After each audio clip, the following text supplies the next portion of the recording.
ആരാണ് ചോദിച്ചത്? ഏത് നിക്കണ കണ്ടില്ലേ? എത്ര കാലമായി അത് വാഴയാമത്താച്ചേട്ടാ. വാഴയാണെങ്കിൽ എന്താ? വാ തുറന്ന് പറഞ്ഞൂടെ? ഈ കാറിലിരുന്ന് എന്റെ ചാനലിലിരുന്ന് എന്നെ കുറ്റം പറഞ്ഞതിന്റെ വിത്തുകളാണിത്. നിന്റെ കയ്യിലിരിപ്പതായിരുന്നല്ലോ. പണപ്പെട്ടിക്ക് വേറെ ആള് വന്നിട്ടുണ്ടെന്നൊക്കെ കേൾക്കുന്നുണ്ട്. ഞങ്ങൾ അതിനെ തട്ടിയെടുക്കാൻ നോക്കും. എവിടെ നിന്റെ ചാട്ട എങ്ങോട്ടാണെന്നൊക്കെ എനിക്ക് മനസ്സിലാകുന്നുണ്ട്. കൈ കിട്ടട്ടെ.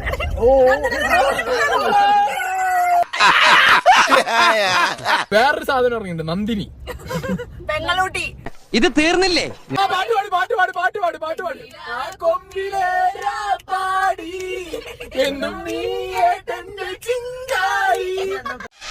എന്ത് നിർത്തി കളഞ്ഞത്? മുഴുവൻ പാടാത്തോണ്ട് പറഞ്ഞു പാടിക്കാൻ നീ ആര്? സംഗീത സംവിധായകൻ.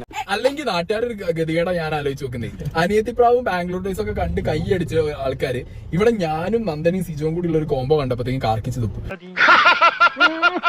കമന്റ് ബോക്സിൽ പറയണ്ടേ? ഇതിന്റെ കമന്റ് ബോക്സിലൊക്കെ നിർത്തി പോടാ, നീ സീക്രട്ട് ഏജന്റ് ആകുമ്പോ കാർ കിട്ടിയാൽ മാത്രമേ നിനക്ക് സംസാരിക്കാൻ പറ്റൂ എന്നുള്ള കമന്റുകളായിരിക്കും ഏറ്റവും കൂടുതൽ വരുന്നത്. അങ്ങനെ കമന്റ് ഇടുന്നവരോടാണ് പറയാനുള്ളത്. ഈ ഒക്കെ മറ്റേ കോട്ട മൈതാനത്ത് മൈക്ക് വെച്ചിട്ടാണല്ലോ പിന്നെ ആൾക്കൊക്കെ പറയാനുള്ളത് പറയാം. പലരും പറയുന്നത് നന്ദനയ്ക്കൊരു വീട് എന്ന് പറഞ്ഞ പദ്ധതി എന്നൊക്കെ പറയുന്നുണ്ട്. ആ പറയുന്ന എന്തോ കുത്തി പറയുന്ന പോലെ എനിക്ക് ഫീൽ ചെയ്യുന്നുണ്ട് കേട്ടോ. നന്ദനയ്ക്ക് ഒരു വീടിന്റെ പദ്ധതിന്റെ ഒന്നും ആവശ്യമില്ല. 10-23 വയസ്സിൽ ഈ കുട്ടി സമ്പാദിച്ചതും ഈ ഇപ്പോഴും പലരും ലൈഫിൽ അച്ചീവ് ചെയ്യാത്ത കാര്യങ്ങളാണ്. അത്രയും ആ കുട്ടി ചെയ്തിട്ടുണ്ട്. സോ ആ കുട്ടിക്ക് ഒരു പദ്ധതിന്റെ ആവശ്യമൊന്നും ആ കുട്ടിക്കില്ല.